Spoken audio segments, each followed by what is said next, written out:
Today we're building yet another gaming PC. This one's going to be aimed at 1080p gaming because let's face it, while we've got all these fancy 4K and even 8K monitors out there, who's really gaming on them?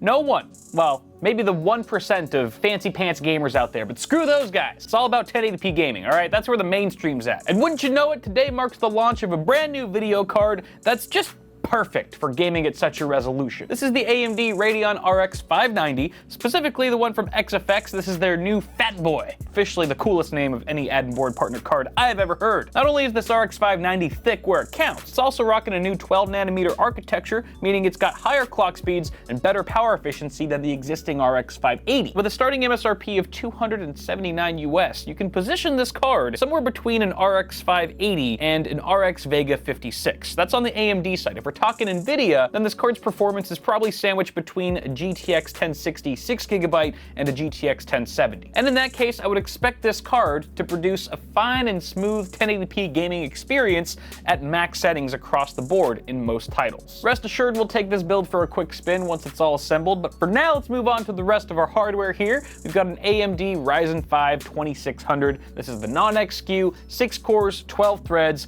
great overclock ability, includes a pretty decent stock cooler, and it's pretty much one of the best bang for the buck options in the CPU market as of now.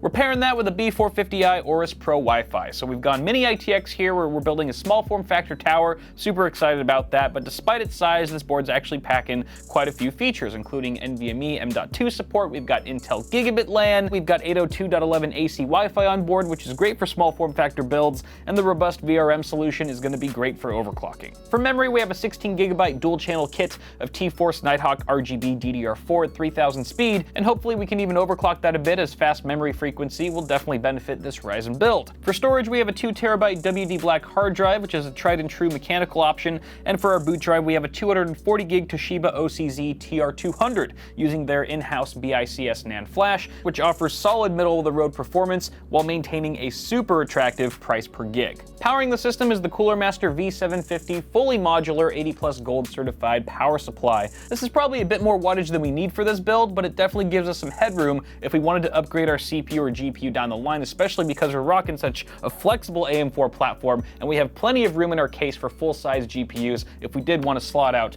that RX 590 down the line. So finally, we have our case, the Metallic Gear Neo G Mini. It's a mini tower, and for those of you who didn't know, Metallic Gear is actually a new line of gaming cases from the folks over at Fantex. Now, Fantex is known for their premium quality chassis, and they're really not skimping on quality here, but what they are doing is making this line of cases a bit more affordable and more practical for the average gamer. I'm excited because I've never worked with a Metallic Gear case before, and I'll be sure to let you guys know what my experience with it is like. But those are all the parts, people. Links to all this stuff in the description below as always. Without further ado, let's get building this 1080p gaming system for 2018.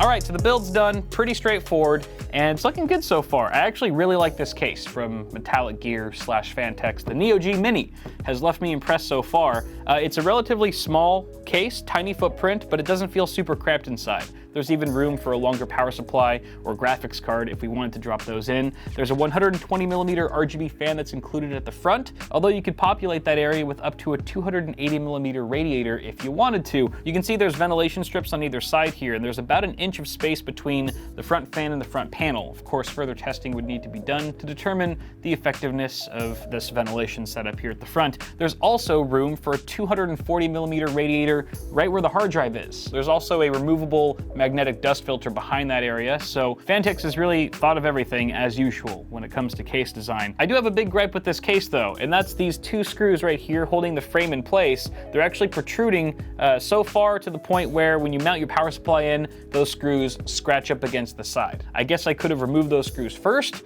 but it didn't mention anything about that in the manual, so most people are just going to install it like a regular PSU and probably scratch up that portion of their unit. Of course, you can't see it, so it's probably not a big deal for most people, but it does leave a pretty bad gash on there if you don't remove those screws first. There's actually no option for mounting your GPU in the more traditional horizontal position in this chassis, which I kind of like. I'm digging the vertical vibe here, and they even gave you 3 slots, so even if you have a triple slot card, you should be totally fine there. And with this card in particular, we have well over an inch of space between these fans and the side panel, so that's great for cooling, obviously. One thing to bear in mind with this vertical orientation though is that it may lead to higher CPU temperatures just because we're ejecting hot air at the top of the card, and it's just so close to the CPU cooler there that I would imagine it might raise it a couple degrees. And also notice that the card is partially covering the CPU cooler, so your CPU cooler height clearance is limited in this case if you are going to be using a discrete GPU around this size. There was actually plenty of space on the back for cable management. Actually, right behind the power supply is probably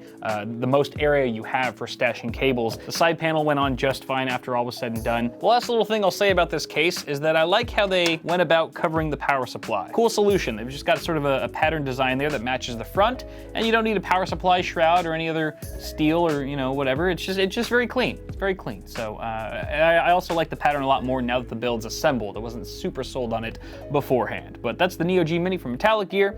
Again, links to all this stuff in the description, but this is not a case review, people. So why don't we go ahead and connect some peripherals to this thing and see how she games. All right, so quick side note, we have relocated to my house because I realized that the external drive with all my games on it was at home. So just a quick side note there. But here we are in GTA 5 with a nice blend of high and very high settings across the board. We're using 2x MSAA, and we're getting anywhere from 60 to 80 FPS on average. You can see the frame counter in the top left there as we drive through the streets of Los Santos. Clearly our little rig here, specifically the RX 590 and Ryzen 5 2600, are doing a bang-up job of handling GTA 5 at 1080p at fairly high settings. Let's see what else it can do. Jumping into some Doom. 1080p ultra settings. Damn you ugly. Here we go. All right, getting some really good frame rates here. Yeah, this feels really quick. Obviously high frame rates will really benefit a fast-paced game like Doom. Eat my bullets, mate. All gone. Well, that was quick. Now, obviously, in any game, your performance is going to vary based on where you are in the game. The environment matters, you know, what's going on screen. But at least in this particular room, we saw a very nice frame rate, ranging anywhere from 80 to 100 FPS. Battlefield 1. This is the last game we're testing today. Oh, good. Anyway, we're playing multiplayer because most people who play this game play multiplayer, so it seems more indicative of a real-world experience. All right, so we're rolling around here, 1920 by 1080. This is DirectX 11, so I can show you the fraps counter up top, and we're running at the Ultra preset. Oh, nope, someone's shooting. I just caught on, okay, wow. All right, you can see we're getting a strong 100 to 120 FPS, 130 in some cases. It's not gonna help me be a better gamer though, unfortunately. Oh, maybe it will. Oh God. I spoke too soon. What a hacker. He hacked right through that piece of air that was between us. So it would seem that this system is pretty well equipped to handle 1080p gaming. And I'm dead.